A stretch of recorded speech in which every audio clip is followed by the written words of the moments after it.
This is extremely outrageous. Honorable Mutuse goes ahead to give properties that he alleges are owned by one Rigathi Gachagua.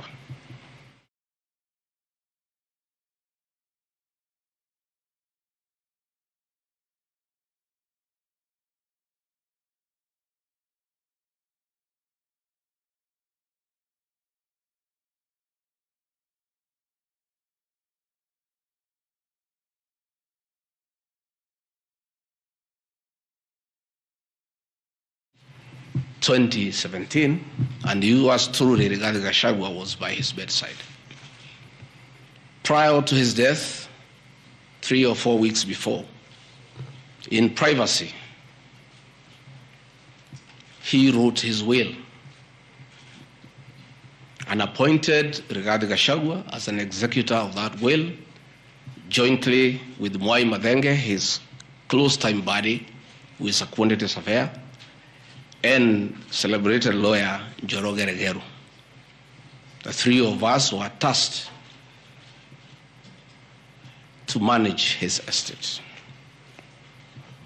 In the will, you'll be given a copy. He did put his properties and assets and cash and anything that he owned in his world.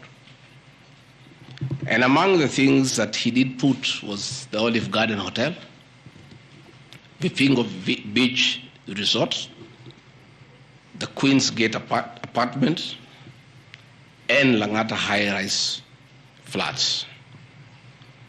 It is these 4 properties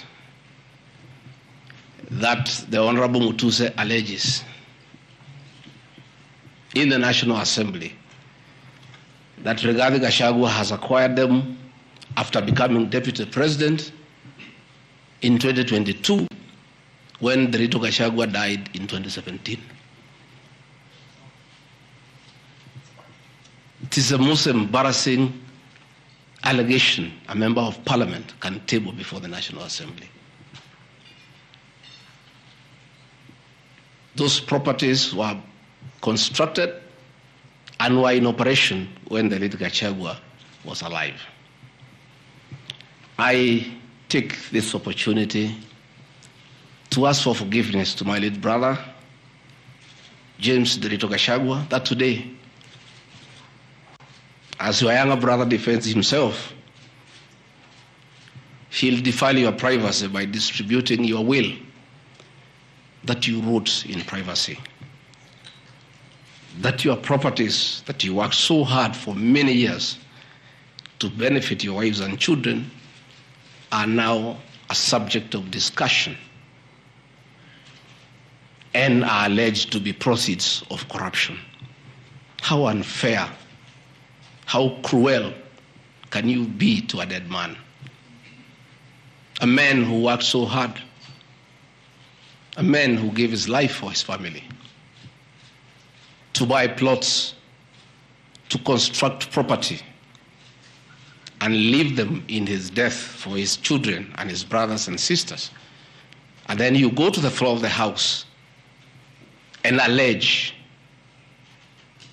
that those properties are production of corruption. My dear brother, rest in peace and forgive me for having joined politics. Because were it not for politics, you would not suffer this shame. Your children are crestfallen as they see their properties being splashed in newspapers as proceeds of crime. The Olive Garden Hotel that is alleged to have been bought by Rigathi Gachagua belongs to the estate of the late James Derito Gachagua. And in his will, he directed that we sell all his properties and divide the proceeds among his brothers, sisters, wives, and children. We, as the executors of his estate, and I want to pay tribute to lawyer Njoroge Regeru and Mwai Madenge, for their commitment and sacrifice to the Gachagua family. Many executors who have been given properties to run by deceased people end up misusing them and depriving the beneficiaries. These two great men and myself, because my brother knew I'm an honest man and a fair person, and he knew his family would never suffer in my hands. We were able to sell Olive Garden Hotel at 412 million and distributed the proceeds to the beneficiaries as directed in his will. We registered his will in the High Court of Kenya and were given the probate. And my late brother, in his wisdom, left Rigathi Gachagua 5% of his wealth. I was therefore able to get 20 million shillings from this sale. That is money that is in my account that again I'm told they are proceeds of crime. He left my mother 5% of his wealth, another 20 million shillings. And since my mother is dead, my late brother, because he trusted me, had put in his will that I hold my mother's shares in trust. So that is another 20 million shillings in my account. Again, my late brother left me another 4%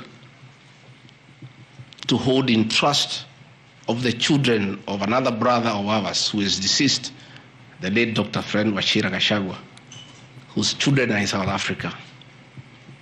And another 16 million shillings was put in my account. My late brother gave 2% to my wife, Pastor Dorcas, because of her kindness of looking after him when he was ill. All this money that has come to me from a dead brother, I'm being told are proceeds of crime.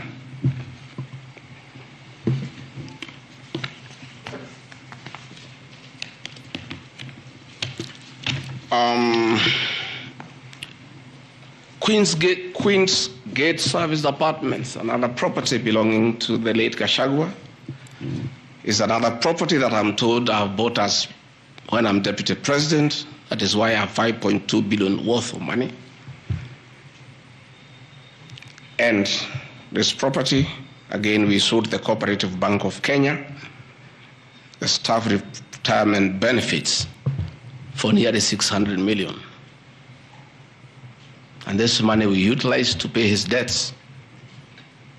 And today, as the late Gachagua rests in heaven, he has no debt. Again, I want to thank my fellow executors, Njoroge Regeru and Mwai Mathenge, for what you have done for my brother. Vipingo Beach Resort in Kilifi was Gachagua's holiday home, a beautiful palatial resort on 3.5 acres on the beach. I remember with nostalgia that he used to host us there every Christmas to enjoy ourselves. This property still belongs to the estate of the deceased because ourselves have a family. We want to retain it for sentimental value so that when we visit there, we remember him and his kindness. The Honorable Mutuse again goes to the National Assembly in a very emotional manner, quoting the Bible, says that this property has been bought corruptly by the Deputy President without knowing where the money has come from. I have seen some land, Rogoro Kiamariga, 1223 in Mathera East constituency. To start with, Rogoro Kiamariga is not in Mathera East constituency. It is in Mathera West constituency. In haste to dispose of the Deputy President because of political deceit and conmanship, and betrayal. They could not even get it right where the land is situated. They were in such a haste to get rid of the deputy president. The land is Ruguru/Kiamariga, 1223 in Madeira West constituency. It's a 2-acre piece of land. It's alleged it has a helipad. It's a lie. The land is 2 kilometers from my rural home. And I have planted napier grass for my dairy unit. I bought it at 3.5 million shillings. Again, proceeds from my dairy farm. I have a dairy farm with almost 150 cows. And I do make an income of almost 1.5 million shillings every month. I can surely afford to buy 2 acres of land. And I take this opportunity to thank my brothers from the Kenyan community for that dairy farm. Anytime I've gone to the Rift Valley, in appreciation of the support I give President William Ruto, the Kenyan community always gives me a cow or 2. And within 2 years, I have the largest dairy farm in Madeira constituency, courtesy of the Kenyan people. I want to thank them for their kindness. I have seen an accusation that I've bought 40 acres of land in Kakuret, Kabraine in Kenyan constituency as Deputy President of the Republic of Kenya. I saw the Honorable Njoroge Wainaina, the MP for Kenny, signed the notice of motion to impeach me on the allegations, this one being among them. Had there been no malice, Njoroge Wainaina, the Honorable MP for Kenny, would have advised the Honorable Mutuse that he sold me this land in the year 2015. I have a sale agreement I'll give you with this picture. I bought this land from the Honorable Njoroge Wainaina in 2015. I was not even a member of parliament. Yet he has appended his signature that I should be impeached and go home for having corruptly bought 40 acres of land in Kakuret. In fact, the land is not 40 acres, actually 35. The allegation is that it's 40 acres. But that land is 35 acres. The people of Kakuret know it. I bought it from the Honorable MP for Kenny. And had he read this motion, I'm sure he would not have signed it. But as you all know, there was a lot of coercion. There was a lot of intimidation.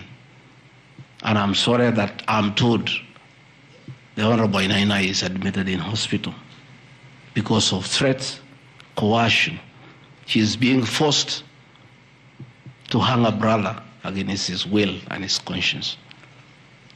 These are the lies that Mutuse brought to the National Assembly and asking the people of Kenya to get rid of the Deputy President of the Republic of Kenya based on lies. I have seen another ridiculous allegation that the Honorable Gachagua, Deputy President of the Republic of Kenya, has since becoming Deputy President, acquired 80 acres of land in Meru.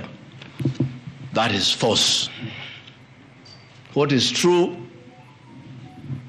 is that the Deputy President is a member of Solution Circle Limited in Meru. And for those who do not know, the Deputy President is half Meru, half Kikuyu. His mother, the late mother, Kirigo Gachagua, was born in Meru in a place called Katheri, and thereafter settled in Kiberesha. Deputy President Rigathi Gachagua sometimes is a lonely man. His father is dead, his mother is dead.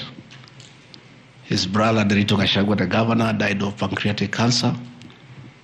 His brother, Dr. Fred Wachira Gachagua died because of alcohol. His other brother, Jackson Riani, died because of alcohol. His sisters are married. So when he goes home, many times he's lonely. And he decided to look for some land in Meru where he can go and build a house and be among his relatives, his mother's relatives. And in the process, I identified a 29-acre land and borrowed money from Solution Circle, which I'm paying every month. We'll give you documents to show you that this is 29 acres, not 8 acres, that I have bought from a loan that I have taken as a member of Solution Circle in Meru, the land of my mother, and which I call home. I have seen an allegation that I have a dairy farm in Nyandarua. I don't have a single animal in Nyandarua. I have some little land in a place called Shamata, but I'm yet to do anything about it. I think I just mentioned it to one of the member of parliament for that area called Gachagua that I would like to start a dairy farm. And I think in those rumors in parliament, the Honorable Mutuse went ahead to say that I own a dairy farm in Nyandarua. I own no such farm today, but God willing, because of the good climate in Daragwa, in Shamata, one day, God willing, I'll have a huge dairy farm. I have seen companies listed just to create an impression that Rigathi Gachagua is doing business. I want the people of Kenya to know that Rigathi Gachagua was a businessman before he became a politician. And he had a life, and that life is part of his history. So getting companies that were associated with him 15 years ago, 13 years ago, 10 years ago, and publishing them, it's just being mischievous. My life did not start as deputy president. I left university in 1989 and served the public for 15 years, up to the year 2002. I left for the private sector for another 15 years. In those 15 years, I was a very astute businessman. And luckily for me, maybe of you who are not that lucky, it was during the Kibaki era when things were working. The economy was strong, business environment was right, and there was room to make money. And I made money that time. Those are old companies, and they are not trading. And when I became deputy president, a few companies that owned properties, I transferred to my children, and I told them to continue doing business and not to do business with government because I don't want conflict of interest. I want to confirm to the people of Kenya tonight that no company owned by my children has ever done business with the government, and I'm demanding for proof from the Honorable Mutuse or anybody else linking the Rigathi Gachagua family with business deals with the Kenya government. I agreed with my children that they do business with the private sector, do farming, and run the family business that I bequeathed them. These companies are all listed. And just for clarity, because I don't think they are worth a reply, because there's nothing about them. Rigathi Gachagua Foundation. As a member of parliament, I was educating orphans, I was educating children of single mothers, I was educating children of PWDs. And their education needed to continue, and I don't have the benefit of CDF money. So I started a foundation, the Rigathi Gachagua Foundation, to continue doing the work of charity. I have seen my foundation here. The Honorable Mutuse has not said what crime the Deputy President has done by having a foundation that is non-profit making. For the purposes of clarity, I'll give you the bank statement for this foundation. I have only received a total of 12 million shillings from well-wishers, which have educated children, have educated students at Pwani University, and other vulnerable people. Dorcas regarding Gachagua Foundation, this is just an attempt to bring my family into mud. Every Kenyan knows the work Dorcas Rigathi has done in this country for the boy child. She has opened clinics for addicted children, and she gets a lot of money in her foundation. Since a decision was made that the government will not fund the office or the spouse of the Deputy President, Kenyans of goodwill flock to her every day with cash donations, with material donations, for her to continue with a very good program she's doing of rehabilitating children in Kilifi, in Mombasa, in Nyandarua, in Laikipia, in Nairobi, and her work is well documented. I am yet to see from the mover of this motion what crime the Dorcas Rigathi Gachagua Foundation has done. There is no allegation, there is no evidence, there is nothing. Against Rigathi Gachagua Foundation, there is nothing. Spiritway Limited is a company registered by Dorcas Rigathi that does work with the church ministries. This ministry has not traded, does not even have a bank account. It's some strong women of God who have come together to create a company around their issues to preach the gospel. The mover of this motion has not indicated at all what crime this company has committed, other than dragging the name of my wife into mud in the National Assembly. Calvary Creed International Limited, as the name suggests, is a company founded by my wife in 2015, long before I became Deputy President. Again, on evangelism and activities to do with the Church of Christ. I have not seen a single allegation against this company. Mothers of the Lord Limited. Again, this is a company incorporated by my wife, Pastor Dorcas, in 2021 with our friends. It has never traded. It does not even have a bank account. The Anani Collective. This is a business name registered by my son, Dr. Keith Rigathi, in 2021 before I came into office. And I've asked him, and he has told me the ideas he had, they have not yet come to fruition. So the company is dormant. I am waiting to see a single allegation against this company by this young man. GradPass Apartments Limited is a company that the executors of the late Gachagua put together to manage Langata View Apartments. The late Gachagua left 80 apartments for his children in Langata and asked us to sell and distribute the proceeds to the wives, the children, and the brothers in a formula that he gave. In a family meeting that I chaired, we agreed as a family that we should not sell the flats. We should share them so that everybody can be getting a rental income. In that formula, because of the shares he gave to me, I have 10 flats. His daughter has 10, his wife has 5, another one has 2, another has 1. So we did put this company together called Grand Bypass Apartments Limited.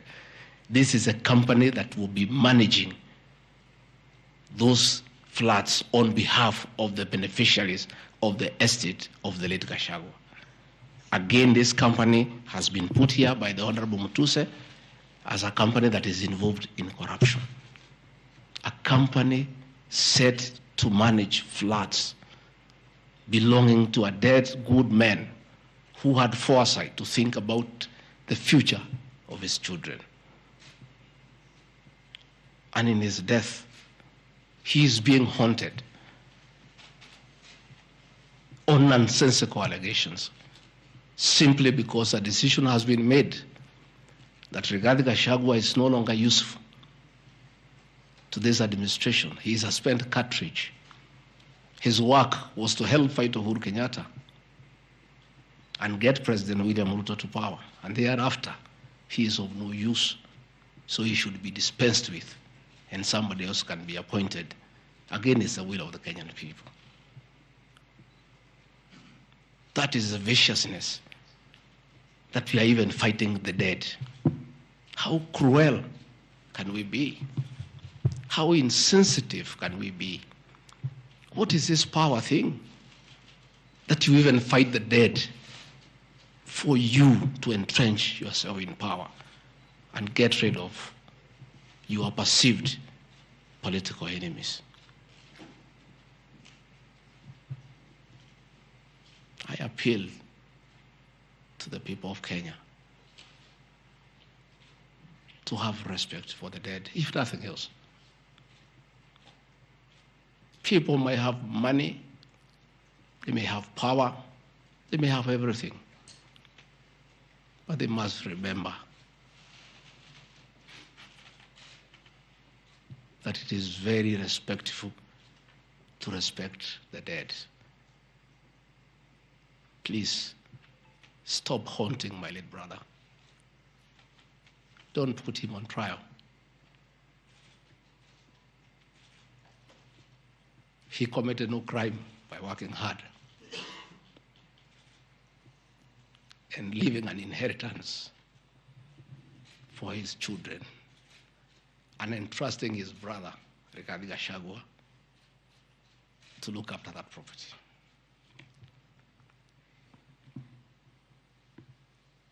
Fortis Viz Group Limited is a company incorporated in 2023 by my son Kevin and Dr. Keith.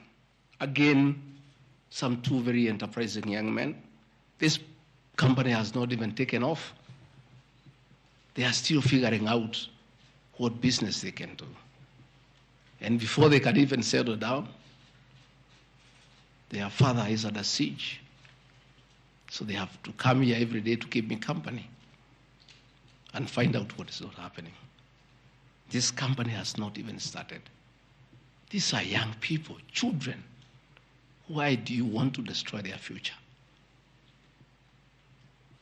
By putting their names in the press with negativity because you want to destroy their father. These are innocent boys who have decided to invest in their own country. Why do you want to destroy them? You can destroy Rigathi Gachagua, fair enough, he has lived for 59 years. But these boys, hardly 30 years. Why do you want to destroy them? Pioneer Medical Company Group, I founded this company in the year 2008. It has not done business for the last 10 years. Why are you bringing it to Parliament? Rido Furniture Mart Limited, I founded this company with my wife, Pastor Dorcas, in the year 1999. We used to sell furniture at the roundabout at Bomas on your way to Rongai. And we built this company from scratch. And it's been in existence for years. And when we stopped trading with it, we put up apartments in Koroi, in Rongai, called Rido Plaza, that are managed by this company. We collect rent. We have, I think, 40, 50 flats there, and pay tax every month. What wrong has Rido Furniture Mart done? Rido Plaza was constructed in 2012 10 years before Gachagua became deputy president.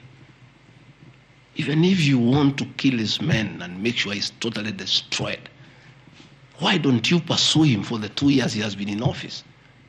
Why do you want to go back 20 years before he became deputy president and criminalize his enterprise and his hard work? Biovet Kenya Limited is a company, again, I founded in 2009.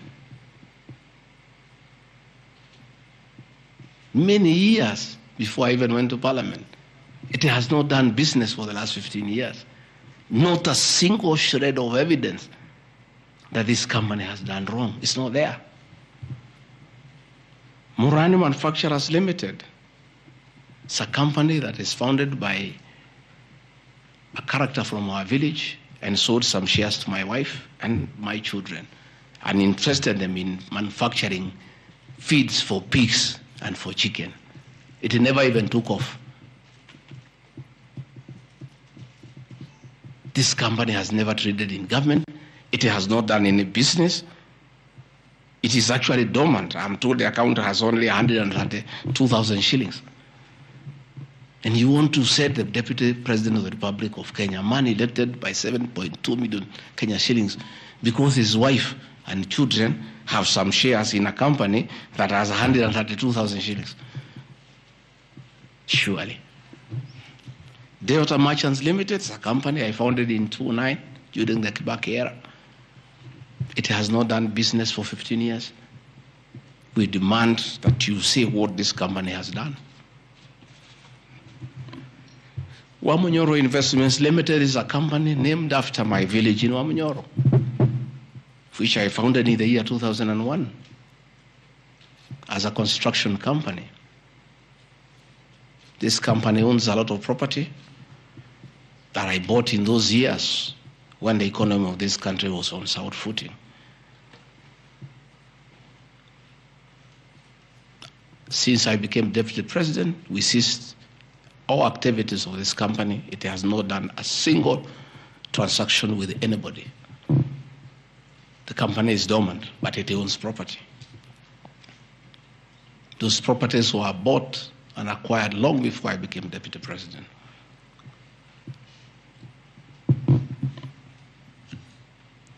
Cosmea Venture Limited is a company that was incorporated in 2018 before I became deputy president by my sons.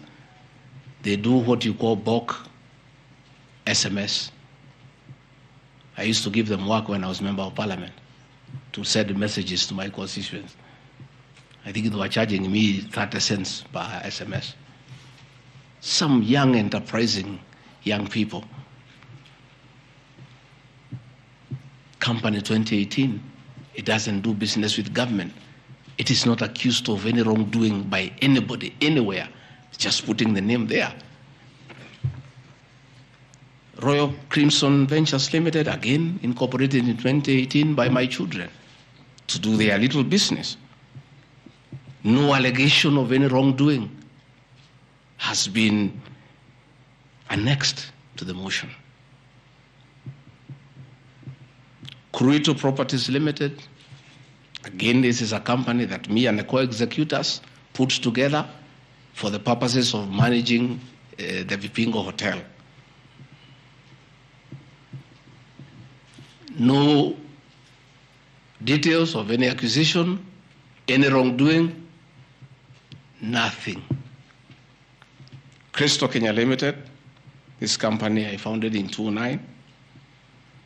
And when I became deputy president, I gave out my shares to my children, and myself and my wife, we got out and asked them to continue doing business. My two children, like their father, are very enterprising.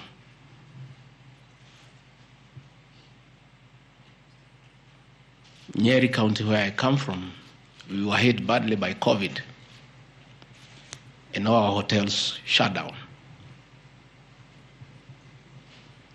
Hundreds of jobs were lost. Many people who were supplying to those hotels shut down. The two most important hotels in Nyeri is the Outspan Hotel and the Treetops Hotel, and they are always run together. The Outspan Hotel was for sale, and my children were interested, and I encouraged them.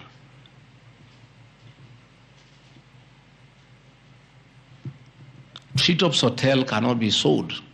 It belongs to KWS. It's a government hotel. You can only lease. And the person who owned Outspan Hotel had also leased the Treetops Hotel. So my son acquired Outspan Hotel and got an assignment of the lease. So they don't own Treetops Hotel. It's on a lease from KWS to Aberdare Safari, then an easement to Crystal Kenya that is run by my children. I shouldn't be here talking about Crystal Kenya Limited and my children because they are not part of this proceeding. But they have no other forum to defend themselves, so I have to defend them. They are grown-ups. They should defend themselves, but they don't have the forum. They went to a bank and borrowed 600 million. The documents are there. And bought a hotel and bought the lease. And I publicly announced that my family has acquired the two hotels because there was nothing to hide. I saw no need to advise my children, like other people do, to buy the properties through proxy because this was straight business. They went and borrowed 600 million from the bank. And they were given 1 year moratorium, which is not over, to do the renovations and all that and open the facility. But I want to thank my son, Dr. Keith Regadi. He worked very hard. That I think last month or so, I was at the Treetops with the British High Commissioner to open the Treetops. The Treetops is so important to the people of Nyeri and the Aberdare ecosystem. It is in the Treetops Hotel that Princess Elizabeth slept as a princess and woke up as a queen. And when that facility was shut down, it was very devastating to the people of Nyeri and the Aberdare ecosystem. So when the people of Nyeri heard that the son of the deputy president is interested in leasing that facility from KWS and reopen it, there was joy and ululation in the Aberdares. Since this hotel opened, 45 Kenyans are back to work. The mama mboga we talked about during our campaign are supplying vegetables to that hotel. The local butchers are supplying meat to that hotel. The traditional Moboko dancers come every weekend to entertain the tourists and get some payment. The tourism circuit of the Aberdare is back because of these two young men who are now being demonized as crooks, as criminals, who should not invest in their own motherland because they are the sons of the deputy president. The deputy president of the Republic of Kenya spends a lot of time in one of his functions that he has been given by the president to coordinate development partners and look for investors. Why should the deputy president go to look for foreign investors when his own children can invest at home? Children of many other people I know hide their money in Dubai and Cayman Islands. They don't want to invest here. What crime have the children of the deputy president of the Republic of Kenya committed by borrowing money from a bank to buy a hotel and spur tourism, create employment, and spur business within the local environment? These boys are so demoralized, asking me, Dad, why didn't you advise us that it's a crime to be your children, that we have no life of our own, that we shouldn't invest in our own country? And if we dare to invest, we should do it at our proxy so that we conceal our identity. Are we criminals by virtue of being your children? That's a question my children are asking me.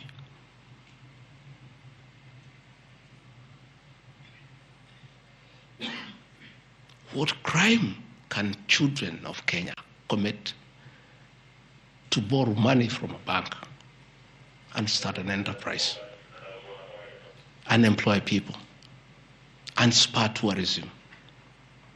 How unfair can a country be to its young population to condemn them for being enterprising? I'm being told by the National Assembly that I need to be impeached from office because my children have dared to borrow money, buy property in their name and invest in their own country. And for that, their father should be sent home. I won't conclude by Karadi Farm Limited. This is a farm I founded in 2001 with my wife, Pastor Dorcas. And it runs our farms. It runs our dairy farm in Nyeri that is doing very well. I'm making $1 million shillings or so every month. And I sell calves, and it's doing very well. And my farm now has become a model farm for the local farmers. We are doing chicken, we are doing rabbits, we are doing sheep. Again, nobody has told me what crime has Karandi Farm committed.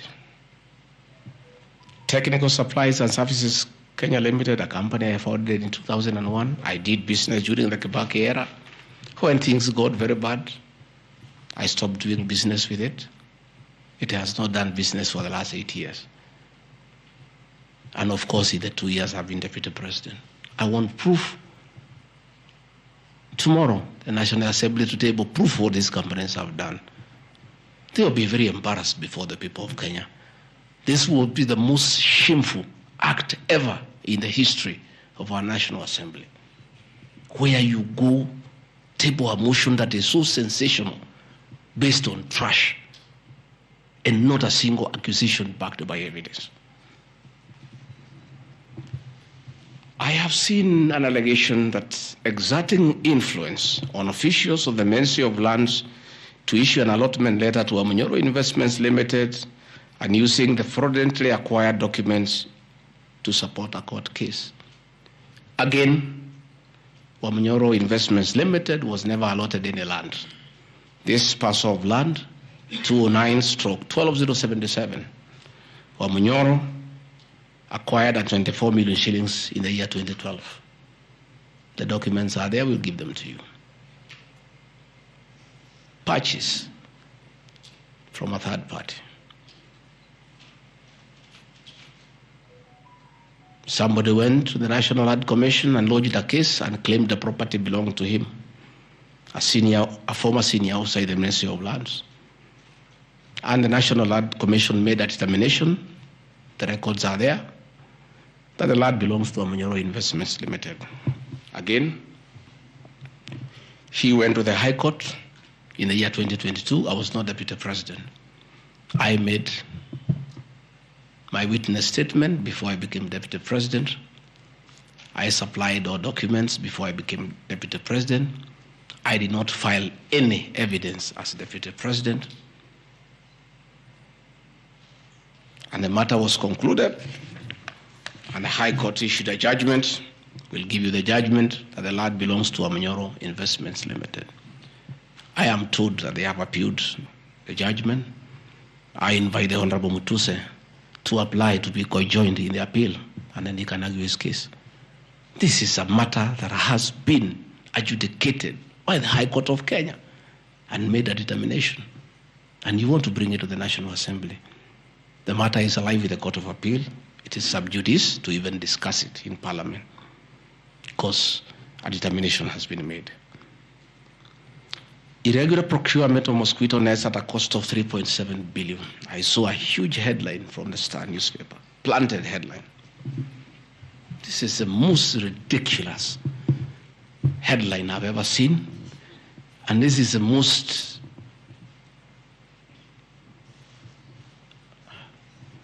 I lack a proper one, and I don't want to speak in Kikuyu.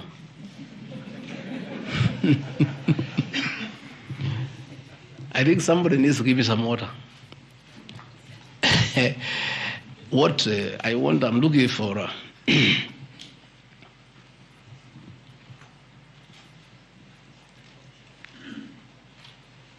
I have seen that allegation. I want to respond as follows. One,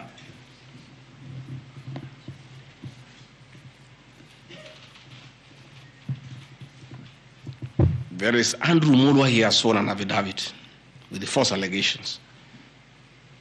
And he had better be very careful. Because he has made a statement on oath. In the affidavit, he says that Deputy President was involved in KEMSA 3.7 billion irregular procurement of malaria nets, either directly or through proxies. Further,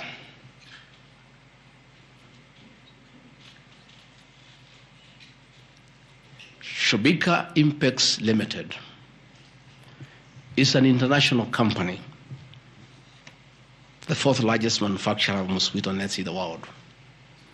It has done many tenders with KEMSA, with the Global Fund, countries in Africa, in Asia. And there was a tender.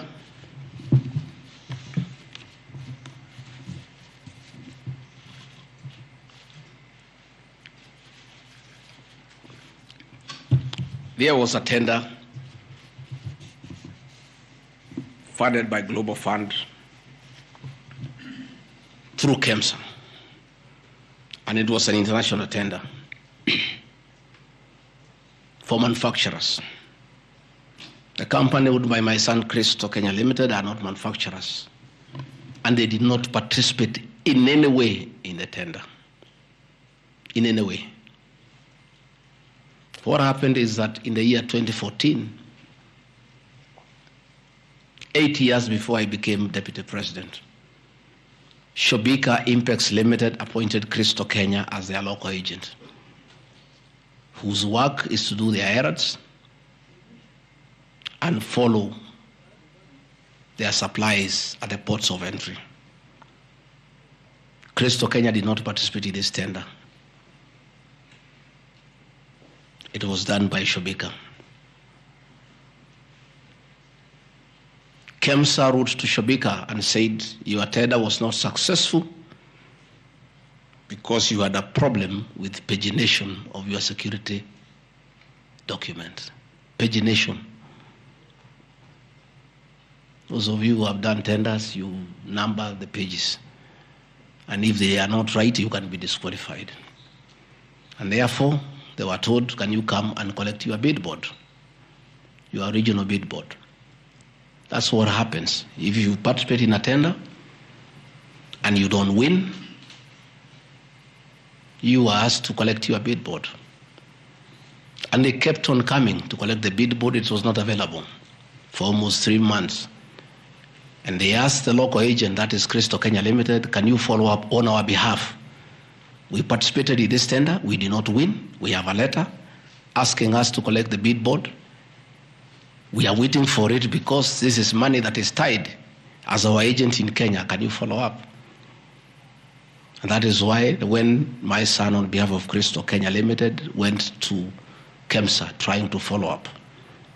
And when it was not working, he brought it to my attention and I made a call to Mr. Andrew Mulwa, asking, my son has been here. There's a little issue about a bid board of an unsuccessful tenderer. Why is it that this is money that is tied? And these are foreigners, these are foreign investors. We don't want to make life difficult for them. Please, why don't you release it to it unless there's a problem? No, he said, no, the matter is under investigation. That is why we cannot release it. The bid bodies with the SEC. I said, fine. If the matter is under investigation, so be it. Right along, the investigations were over. EACC wrote to KEMSA and returned the bid board. KEMSA in return wrote to Shobika and returned the bid board. End of story. Shobika did not win the tender. They were not awarded the contract to supply the nets. No nets were supplied by Shobika. No public funds were lost. And we are told by Deputy President asking why a bid board to a tenderer who has failed to win cannot be returned, he endangered the lives of the people of Kenya. That is how absurd the allegation is. There is no evidence that the company with my son participated in the tender. They did not participate.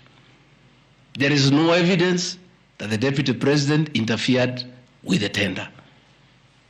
The only crime is that urging so that we don't frustrate foreign investors.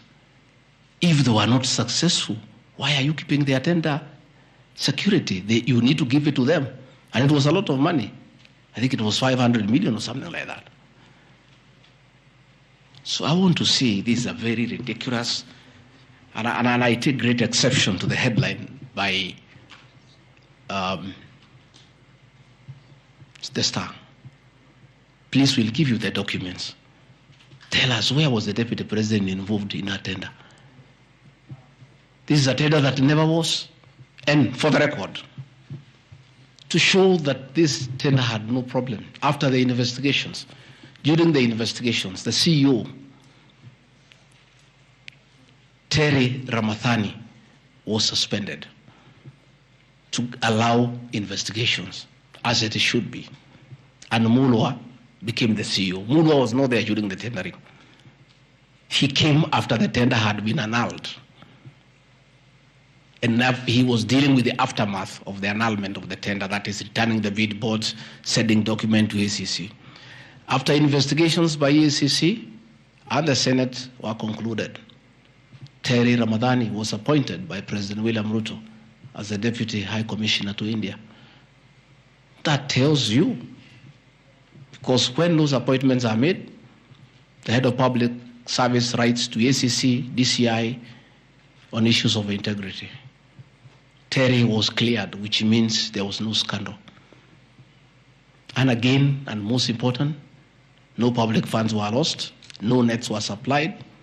Therefore, this is another fishing expedition to just justify the 5.2 billion. I think that is why they were putting the 3.7 billion to make the maths to add up. You know, when you want to talk big figures, you must look for 3.7, 600, and all that. Even all these things I've read here, if you take your phones, we are nowhere even, we have not reached 2 billion. Because Olive Garden, 400 million. Queensgate Apartment, 600 million. Outspan and Treetop, 600. So these are just figures that were being put to the people of Kenya so that they can see us into bad light. Unnecessary and expensive renovation at the official residence in Karen and Mombasa. How Mutusen knew it's unnecessary, I don't know. He has never been here. You guys were here before. When President William Ruto was deputy president, he was denied funds for 5 years. This place was in very high state of disrepair. It took me 7 months to move in. The roofs were leaking, the toilets were blocked, the septic tanks was broken down, the borehole was broken. There was nothing.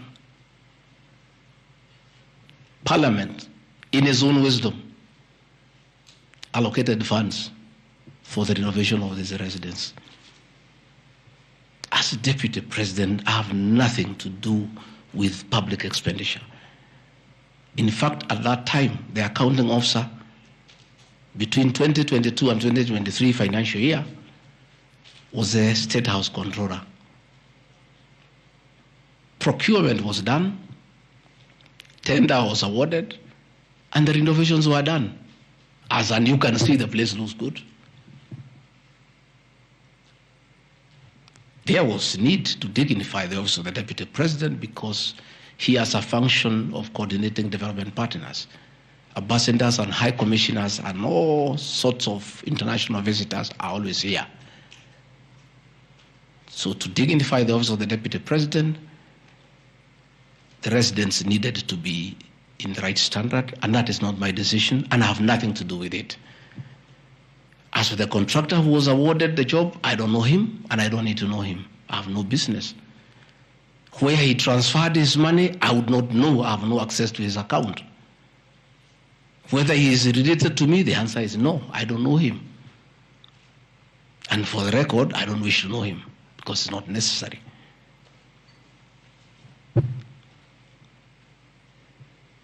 Government expenditure is audited every year by the Auditor General. Since this office was under the executive office of the Deputy President for that financial year, the Auditor General did her inspection and gave us a clean bill of health. The renovations that were done were not highlighted with having any audit query. If the Honorable Mutuse had taken his time to look at the Auditor General's report, he would not have brought this baseless accusation. And even if there was an accusation, it should be directed to the accounting officer, who is the State House Controller, not me. I don't deal with procurement. I don't deal with financial management. I don't deal with anything to do with public finances. But since the matter has been raised, I have to answer to it. I have looked at the Auditor General's report, clean. I have looked at the contract, it's signed by the Controller of State House. As to the work, that I can attest, they did a very good job. And this residence has been dignified. The same with the residence in Mombasa. You know, the residence in Mombasa is where President William Ruto and his wife, Mama Rachel, were chased away, and the house allocated to the regional commissioner. And on assuming office, I took up the residence.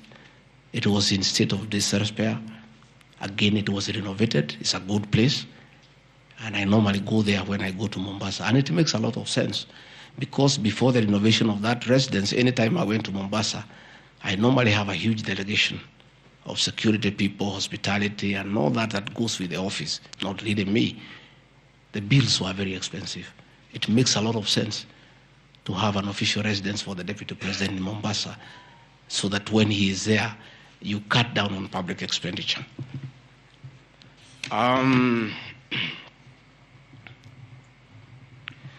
Dubiously acquiring a substantial portion of sum of 100 million paid to Lusona Events Limited. Again, that's another ridiculous acquisition. From the notes, this is people who give services here for events. We have many meetings. You have come here for IBEC.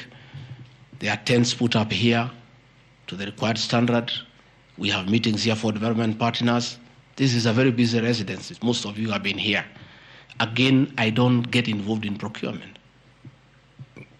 That is the work of the accounting officer and his team in public finance management. As to the person who does that work, I don't know he or she, and I have no business knowing who does the work. Those are things that are not in my purview. Again, the ridiculous accusations that money came to me, one would have to demonstrate how it came to me. Was it brought to me through my account, through cash? Who was there? What is the evidence? Again, it is just trying to throw mud at me. And I want to say that that accusation is baseless, and we believe we want to see the mover of the motion coming up with tangible evidence. Again, these accusations lack particularities. raised accusations. Again, we'll be challenging that again in court because there is a ruling that grounds of impeachment must be well grounded and must be particularized and specific. This is just an allegation. Where is the nexus between the supplier of events to this residence and the Deputy President, Gachagua? There is no nexus. I don't know the person. I don't know the company. I'm not involved in the procurement. I don't even know how it is procured. All I do is I want events and they are arranged and I take part in those events. Those accusations of funds utilizing the Deputy President, in the also the Deputy President, coming for my personal benefit are ridiculous, unfounded, and totally malicious, and there is no evidence whatsoever. And I want you people of the press to also ask these people to give you the evidence. Don't just write headlines. Ask, where is the evidence? Where are the particulars? You know, you don't just allege, oh, this particular supplier, this money went to the Deputy President. Yes, fine, that is good. How? How did it go to the Deputy President? You must explain.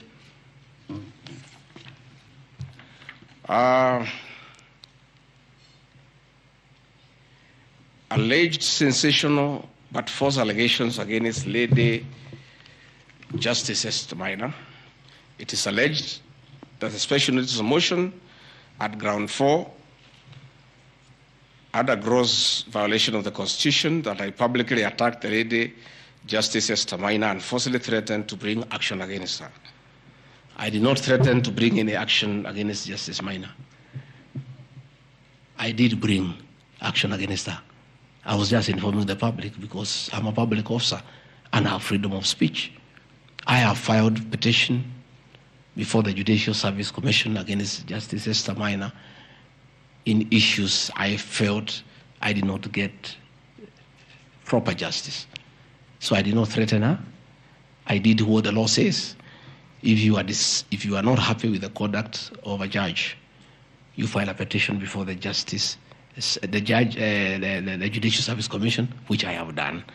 Again, I don't want to delve before the matters because it is against sub judice. But that I have done, so I cannot be threatened. I cannot be said to threaten her. And again, I have a right as a leader, as a Kenyan, to say what I'm doing.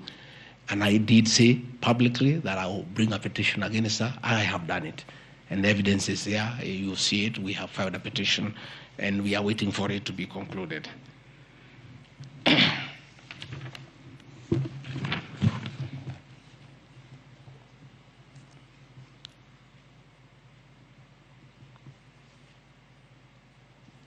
Again, I want to emphasize that my statements were protected speech consequent to a decision by the land judge in a matter involving my personal assets, which I disagree with and found to be wholly unfair.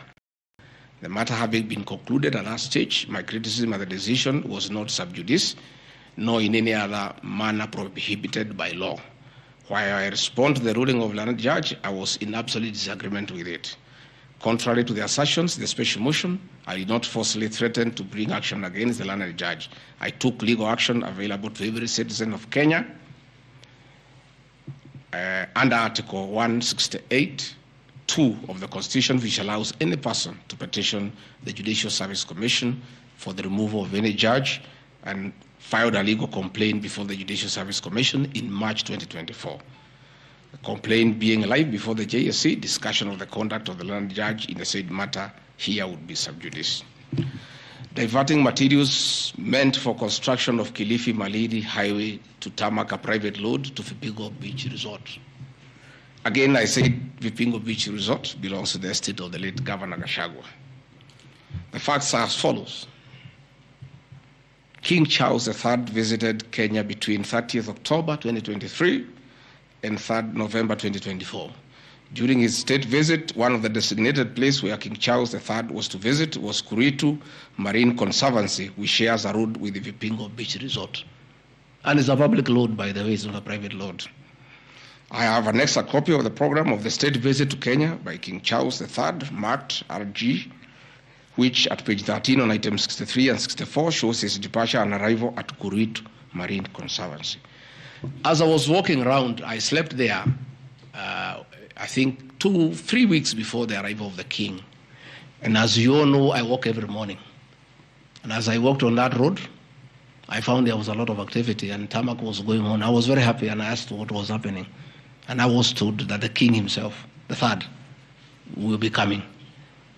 So, like all other residents of that area, we are very indebted to King Charles III, that this was done very speedily.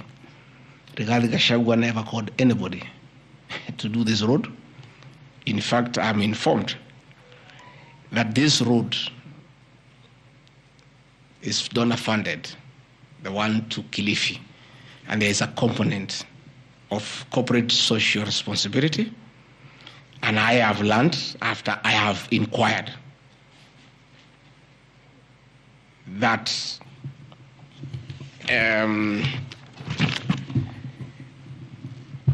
these people of that road is called Takaungu Shariani Vipingo. It's off the main road. And I am made to understand that Kuritu Marine Conservancy, Vipingo Secondary School, Shariani Primary School, among other stakeholders, including a public market, applied to Kenya to be considered for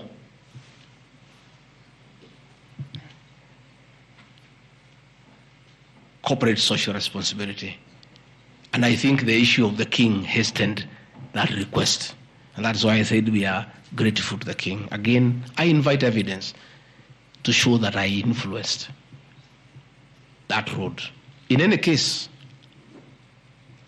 I would like to know the member of parliament for that area, how he will vote in this motion. He should be a very happy man. If Deputy President Rigathi Gachagua occasioned a tarmac road to be done in his constituency, he should vote for me. But I didn't. And when I went there, that Shariani market, people are very happy with that road because I walk there in the morning when I sleep there. People are very happy with that road. The secondary school there, the boys and girls are very happy. The primary schools are there. And again, contrary to the assertion by the Honorable Mutuse, it's not a private road, it's a public road. And it is serving many people, a primary school, a secondary school, a market, and a whole community, including the family of the estate of the late Governor Gachagua. We are just beneficiaries of good deeds by our government that were hastened by the arrival of His Majesty the King III. Undermining the President and the Cabinet by allegedly making contradictory public statements from the position taken by Cabinet regarding the evacuation of the people residing along Nairobi River. To start with, for the record, President William Ruto has never complained to me that I have undermined him. If he has told that to Honorable Mutuse, I would like to know that he has complained to Honorable Mutuse that his deputy has undermined him. Article 147 of the Constitution provides the Deputy President shall be the principal assistant to the President and shall deputize for the President in the execution of the President's functions. Article 28, which states that every person has inherent dignity and the right to have that dignity respected and protected. Article 29C, which states that every person has the right to freedom and security of the person, which includes the right not to be subjected to any form of violence from either public or private sources. Section 152G1 of the Land Act, which states that notwithstanding any provisions to the contrary in this act or in any other written law, all eviction shall be carried out in strict accordance with the following procedures. A, be preceded by proper identification of those taking part in eviction or demolitions. B, be preceded by the presentation of the formal authorizations for the action. C, where groups of people are involved, government officials or their representatives to be present during an eviction. D, to be carried out in a manner which respects the dignity, right to life and security of those affected. Include special measures to ensure effective protection to groups and people who are vulnerable, such as women, children and elderly, and persons with disabilities. F, include special measures to ensure that there is no arbitrary deprivation of property or possessions as a result of the eviction. G, include mechanisms to protect property and possessions left behind involuntarily from destruction. H, respect the principles of necessity and proportionality during the use of force and give the affected person the first priority to demolish and salvage their property. Critically, our Constitution provides at Section 147(2) that first, the Deputy President shall perform the functions conferred by these constitutions and any other functions of the President as the President may assign. Pursuant to Article 3 of the Constitution, I, as well as every citizen of Kenya and state of public officers, have the obligation to respect, uphold, and defend the Constitution in performing any of my functions. The national values and principles of governance contained in Article 10 of the Constitution by those state organs, public officers, and all persons, including myself as the Deputy President, wherever we make or implement public policy decisions. In relation to this matter, these national values and principles include the rule of law, democracy, and participation of the people, human dignity, equity, social justice, inclusiveness, equality, human rights, non-discrimination, and protection of the marginalized.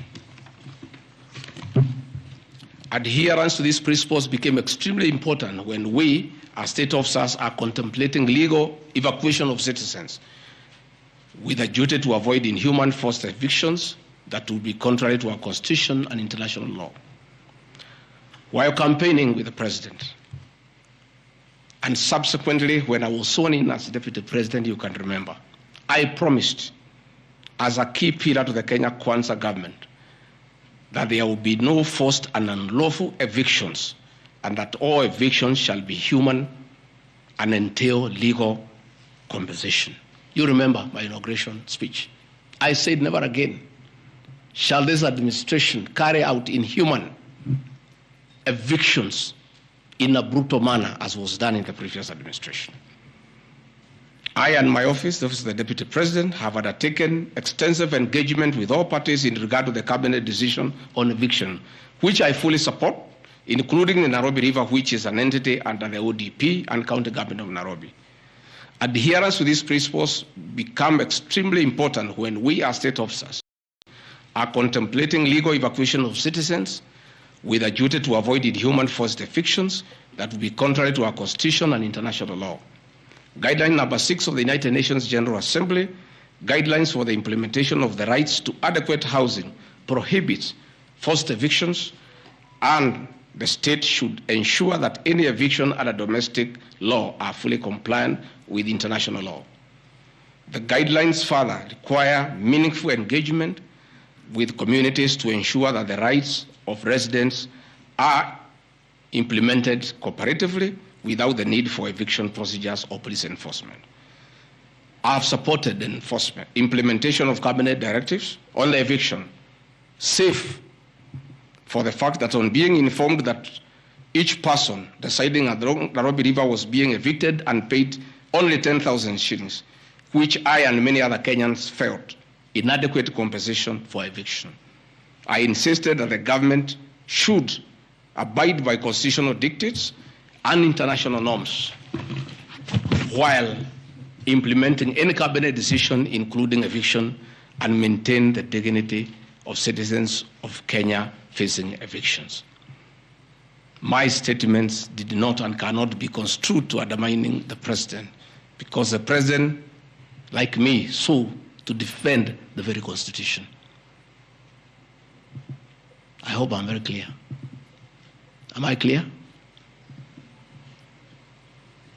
I cannot I will not oversee, supervise, forced, brutal eviction against the people of Kenya. That I will not, and I can't. President William Ruto and I on the campaign trail gave a solemn undertaking to the people of Kenya that under our administration, that will never happen. So when I was asked to oversee brutal, inhuman eviction against innocent people without notice, without compensation, without due regard to what the Constitution says, I found it very, very difficult. And I rescued myself and allowed the CS for Interior, the Head of Public Service, the PS for Internal Security to proceed. If that is the reason why Rigathi Gachagua should be impeached as Deputy President of the Republic of Kenya and sent home for refusing to undermine the Constitution, for saying no to brutal and inhuman eviction of poor Kenyans, let it be. Undermining devolution by allegedly holding a meeting in Nairobi. Good people. I'm sure you are as embarrassed as I am. That a deputy president holding a public meeting to talk to the people of Kenya is undermining devolution. To start with, Deputy President Rigathi Gachagua, in the duties spelled out by the President under Executive Order number 1 of 2023, he has the duties to coordinate intergovernmental relations. I work with the governors. This is the home of devolution. I hold meetings with the governors every day. I chair IBEC. I cannot be accused. And I need evidence tabled that I undermined devolution. The motion alleges that on 29 September 2024, I unlawfully interfered with the running of the Nairobi City Council government by holding a public rally where I allegedly incited citizens against law of directives of the county government on planning and relocation of markets. This is my response. It is not true that I incited citizens against the law of directives of the county government, as alleged. I wish to clarify and point out that when I held the public rally, I merely requested the governor of Nairobi County to speak and listen to grievances which were being raised by the market traders. Videos will be produced tomorrow in the National Assembly. I, Rigathi Gachagua, asking Governor Sakaja to take time to listen to the people and listen to their grievances. The traders had sought me out to intervene and request the governor on their behalf to dialogue with them and seek a solution to their grievances with regard to the relocation of markets. Had the governor listened to these traders, they would have had no business coming looking for me. All I was saying is listen to the people. Before you relocate them, have public participation. Most of those traders have lived in Wakulima market for 40 years. They wanted to discuss with the governor what happens to us, what happens to our customers, what happens to the distances that we cover, what about the extra cost of going to the new relocation. And I think the traders were right. Requesting a meeting with an elected leader is their right. And when they requested me to go and meet them, because they were desperate and they needed somebody to hear to them, I did go and speak to them. Again, this motion alleges that on 20 September 2024, I unlawfully interfered with the running of the Nairobi City Council by inciting citizens against law directives of the county government. The leadership of Nairobi business traders approached me sometime in March 2024 at my official residence to discuss multiple issues affecting business and requested engagement in the resolution and intervention on these issues adverse to business. Consequent to this meeting, I directed that short, medium, and long-term strategies be undertaken, coordinated by the Office of the Deputy President, to address the issues raised that are cross-cutting with agencies including KRA, Kenya Post Authority, Counterfeit Authority, Kenya Bureau of Standards, the National Police Service, Kenya Copyright Board, given that the violation is under the office of the Deputy President. I was just doing my work. On 11th April 2024, the Small Traders and Government Agencies Technical Committee, coordinated by my office, held a meeting to discuss issues raised by the small traders, including Mudhurwa Market, attended by ODP staff in a supportive role in keeping with the draft framework of cooperation and engagement between government, Nairobi City County, and the Nairobi business traders. Subsequent to that meeting, a meeting on 24th April 2024 between Nairobi City Council and the Nairobi small traders and numerous others, the ODP on 22nd July 2024 invited His Excellency Johnson Sakaja, among other state officers, to a meeting at ODP. Officers scheduled for 22nd July 2024 to review the draft framework of the cooperation and engagement between the small traders and the government of Kenya. On 3rd September 2024, the ODP wrote to Governor Johnson Sakaja and all other stakeholders, submitting a final combined draft of the framework for review and feedback. After all the engagement between all the parties and the draft framework, Governor Sakaja decided to arbitrarily proceed with the relocation of Mudhurwa Market. That gave rise to the cry by the people. Meetings had been held, a framework had been agreed on. And as an elected leader, as Deputy President, I think going to listen to people who are in anguish, who are crying, is responsible leadership.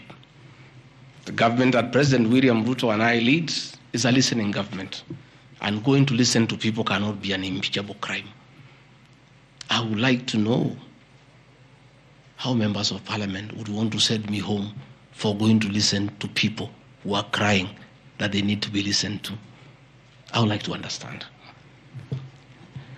Undermining devolution by allegedly holding meetings to fight alcohol.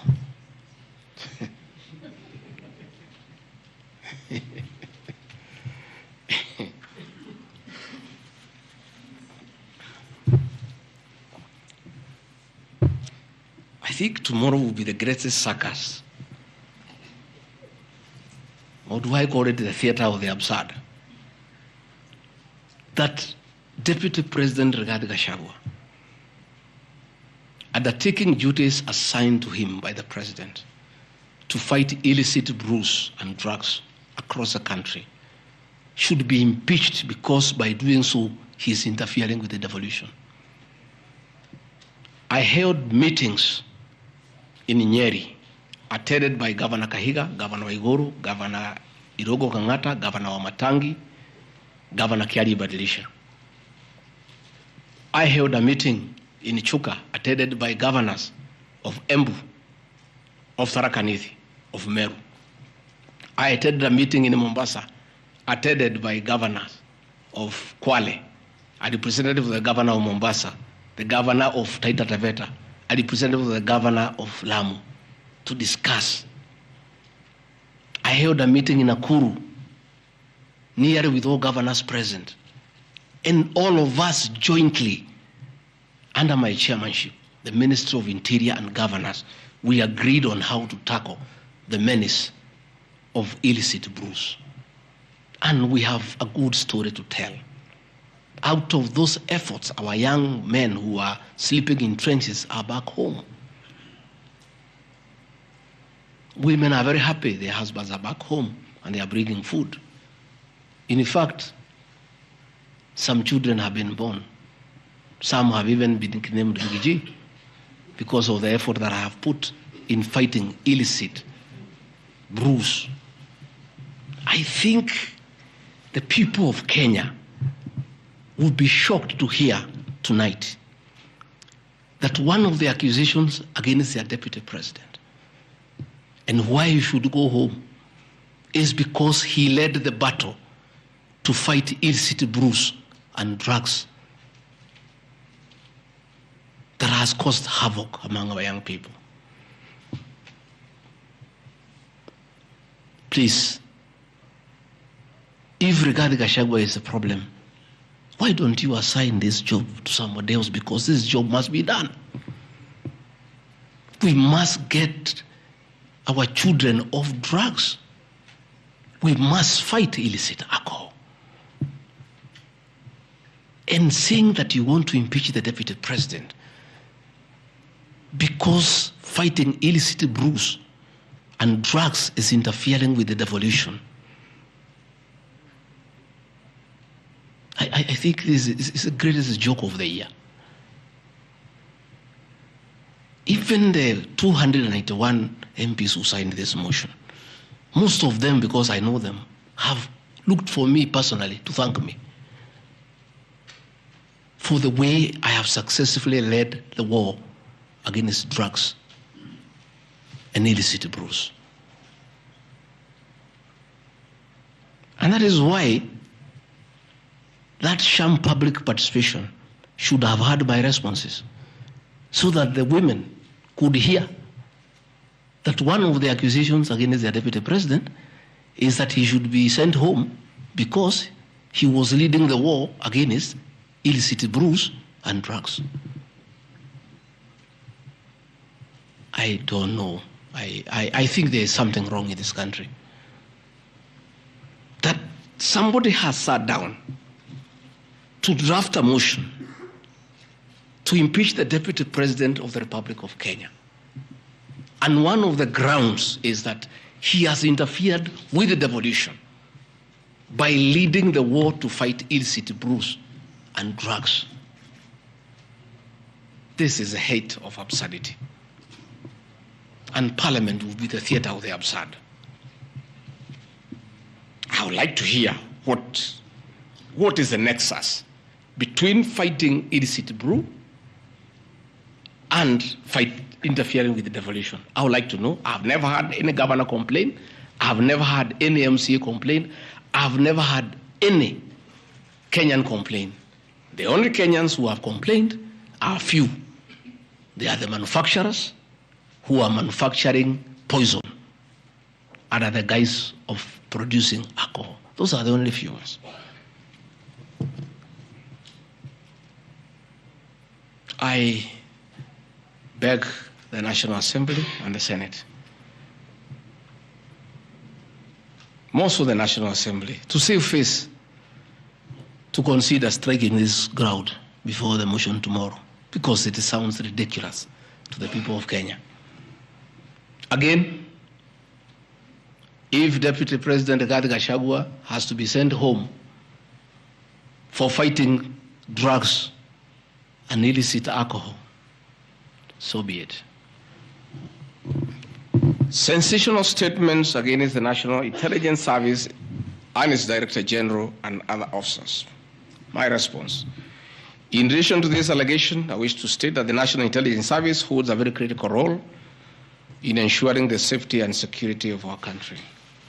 They are responsible for gathering intelligence and share it with all our law enforcement agencies to ensure that the country is safe at all times. Consequently, when the country was caught flat-footed with regard to the scope and extent of the public's dissatisfaction with the Finance Bill 2024, which degenerated in the Gen Z protests, it pointed to the failure of the National Intelligence Service in carrying out its mandate.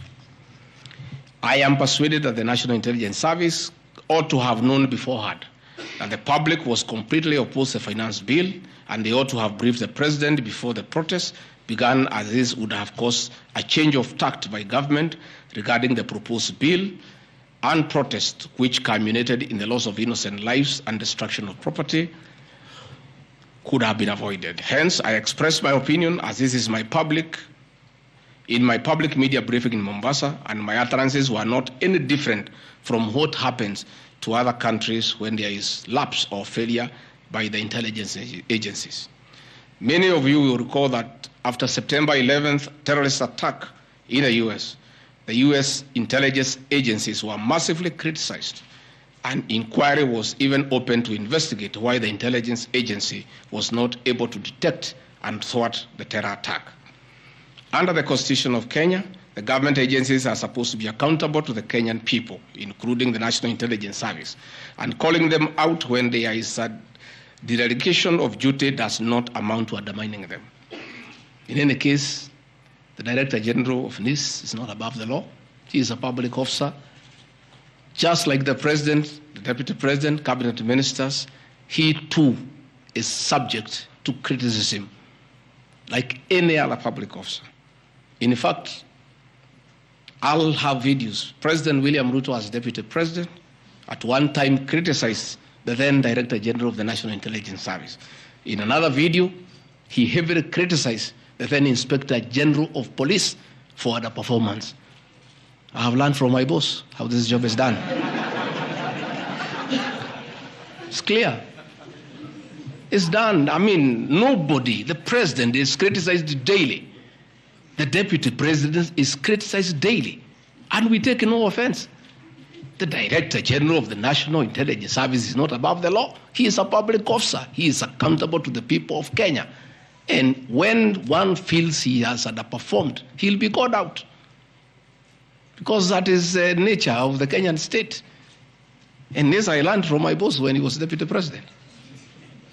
Again, there was an issue that the president and I committed ourselves publicly that never again in our administration shall ever we allow abductions and extrajudicial killings. Despite the police keeping on misleading the president to say that there are no abductions, you all know, you have evidence on video that they have happened. And that is what I commented, and I said it is wrong. And because I'm a truthful person, I'll say what is wrong when it happens. Despite the fact that I am compelled by the principle of collective responsibility to be part and parcel of every decision made by government, that I'll continue to do so, but only those decisions that are constitutional and within the rule of law. Abductions and judicial killings are unconstitutional. I will never support them.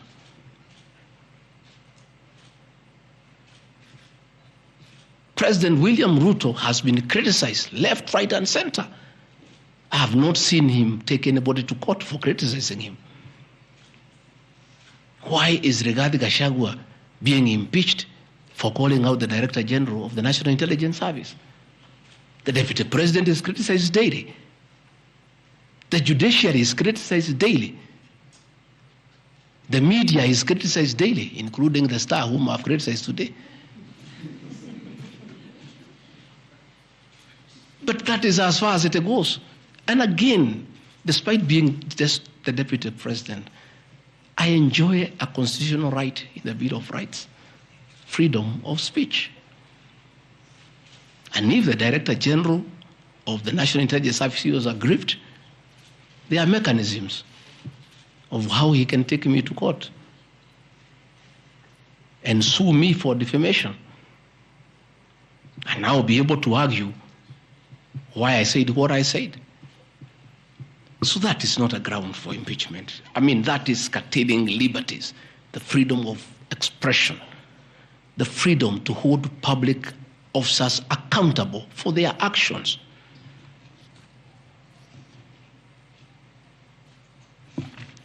And I want to say finally,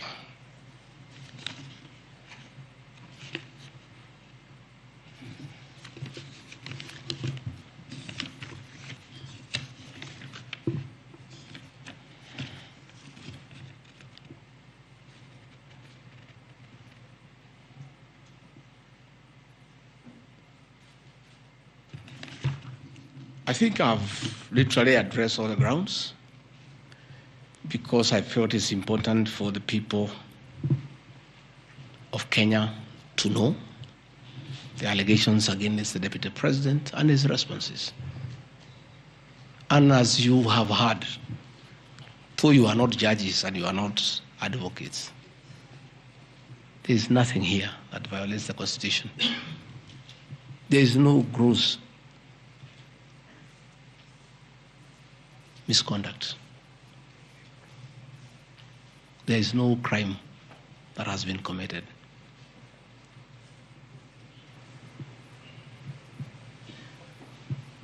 I'm innocent on all these charges. And I want to clarify, my apology yesterday to the president did not in any way imply that I'm guilty of these charges. I'm not. I'm not. My statement was that if there is something I've done to the president that I don't know, that probably has upset him, I ask for his forgiveness. But that was in no way an admission of this ridiculous allegations meant to overturn the will of the people. Finally, in conclusion, I want to say that overturning the will of the people is not a joke. It calls for very serious violation of the Constitution. None of these issues here meets the threshold. We'll go to Bunge tomorrow. I'll be there at 5 for 2 hours, and I'll put my case. In the unfortunate event it proceeds to the Senate, I'll be there again to prove my innocence by way of evidence.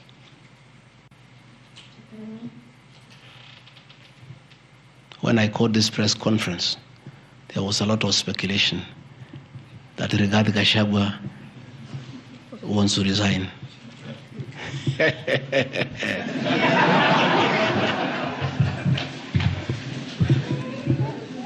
This is a man elected by 7.2 million Kenyans. How dare you suggest to him that he can do so without public participation?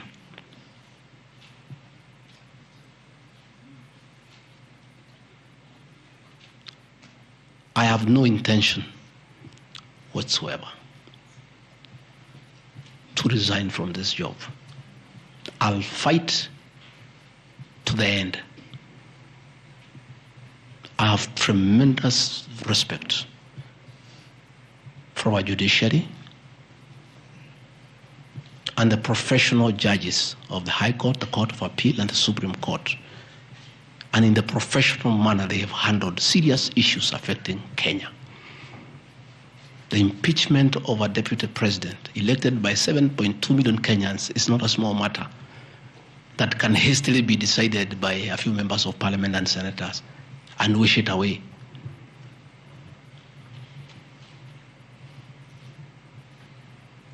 I'll submit myself to independent institutions to get justice.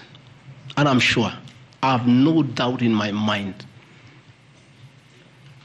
that I'll get justice. And this impeachment will be thrown out. And I'll carry out my duties as deputy president. That is why anybody sending feelers to me to resign is a joker. And I found a few people using my friends to come and sweet talk to me. Please, my friends, I don't want to become enemies with you. When you are given such silly messages, don't bring them to me. I have no intention. I cannot resign. I did not give myself this job. I was given by the people of Kenya. I've done nothing wrong against the people of Kenya whatsoever. I've worked hard. I've been very loyal to my boss, President William Ruto. I have worked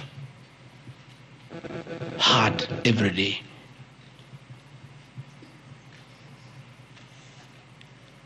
And I will not be distracted.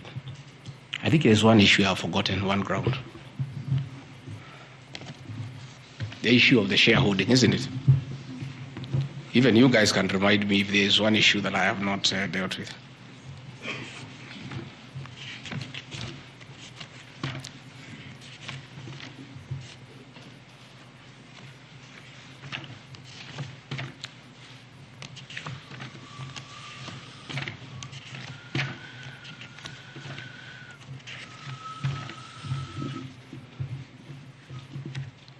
Can somebody there give me my notes on shareholding?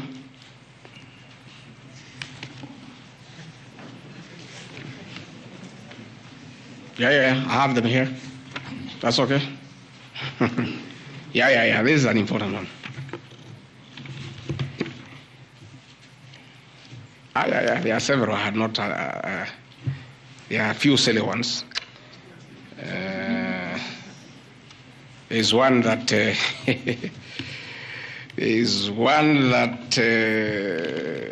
I'm conniving with cartels in the tea sector to block ATDA from implementing guaranteed minimum returns that would benefit small traders. The allegation is not true. No evidence whatsoever has been adduced to substantiate this claim.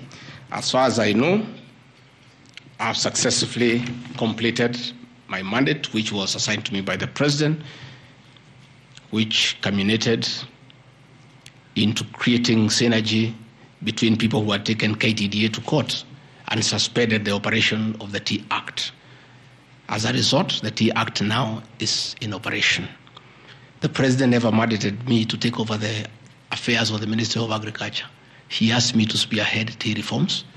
I did the tea conference in Kericho, brought all the stakeholders together, and as a result, I created a synergy among all the stakeholders, and we agreed that those people who had gone to court withdraw the cases, and now the Tea Act is operational, and that will see meaningful reforms. As to claims that I have stopped the selling of tea in Mombasa, there is no evidence to that effect, and I want to call upon the Honorable Mutuse to provide that evidence. Again, in matters coffee, I was given a job by the President to initiate coffee reforms, which I have done successfully. I held the coffee conference in Meru for 3 days in 2023. For the last 2 years, I have been working with stakeholders, including members of Parliament and the Senate, which has culminated into 2 bills, the Coffee Bill 2023 and the Cooperative Bill 2023. These 2 bills, the Coffee Bill 2023, will see the reintroduction of the Coffee Board of Kenya that will market coffee for farmers without putting profit.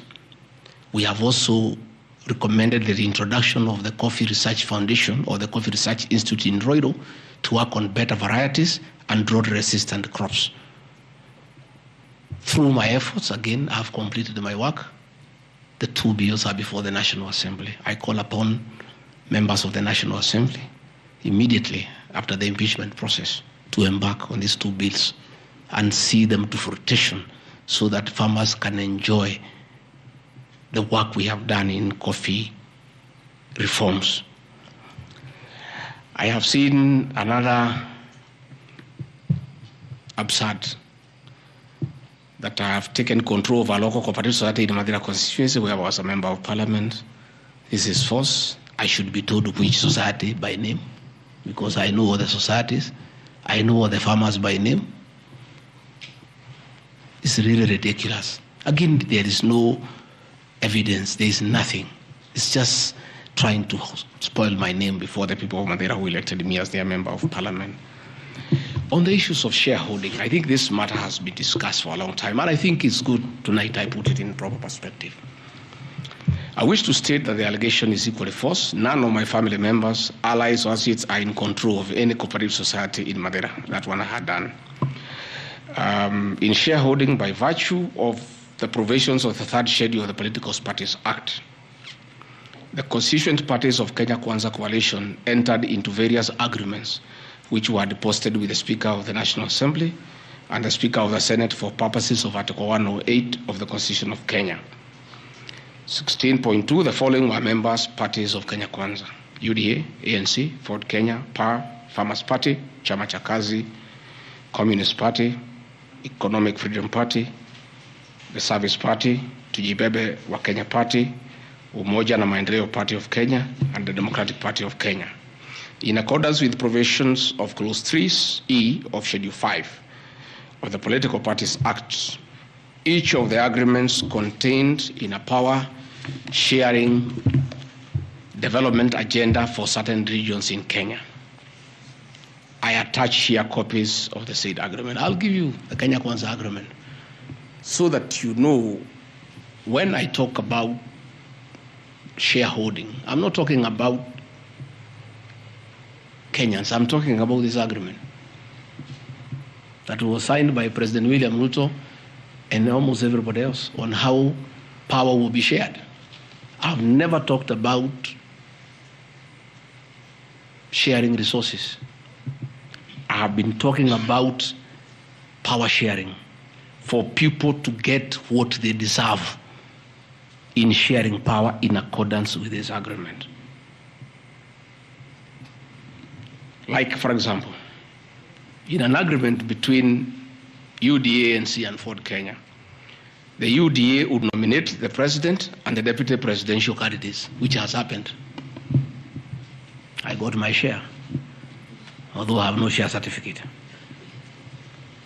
The president would guarantee the stature, dignity, financial and operational autonomy of those of the deputy president. It's in the agreement.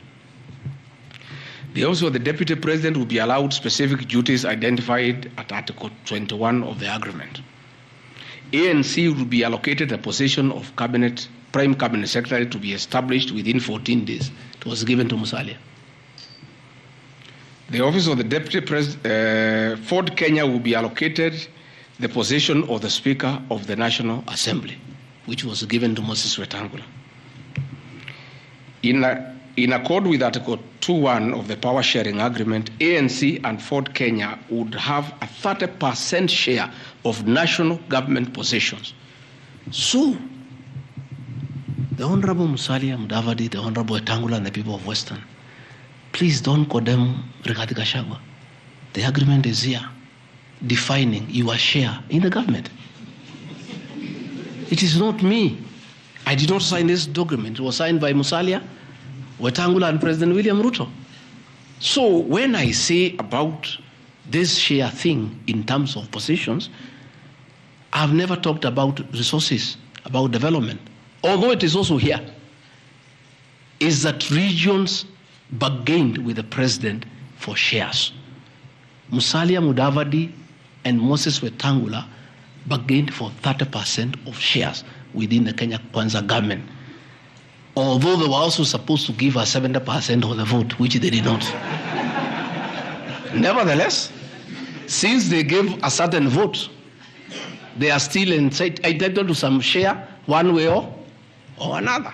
So it is not Rigathi Gachagua who said that a government is like a company. It is the agreement of the Kenya Kwanza, which I'll be tabling in the National Assembly. It is not me. It went ahead to say it.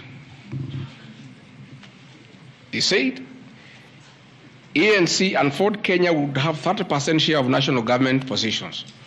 That is cabinet secretaries, principal secretaries, high commissioners, ambassadors, diplomatic and consular representatives, chairpersons of state corporations, directors of state corporations, chairpersons and commissions of constitutional commissions, provided the 30% share is to be shared equally between the ANC and Ford Kenya. Sasa mimi nikiambia watu wafuate share yao, makosa yangu ni gani? Iko hapa. I did not sign. They went ahead, Musalia Mudavadi and Wetangula, and they must follow these things. Because I will not follow for them because I was not party to the Western agreement. The agreements were with regions. So when people say I'm dividing regions, I'm simply following the Kenya Kwanza agreement of the way it was debated. They went ahead and said, Article 22 of sharing agreement set out a list of priority projects which Kenya Kwanza would endeavor to fulfill in the ANC and Ford Kenya strongholds of Western Kenya between 2022 to 2027 on a priority basis. Musalia Mudavadi and Wetangula signed a package for Western Kenya. I've never had anybody call them tribalists, but they signed an agreement demanding for Western Kenya.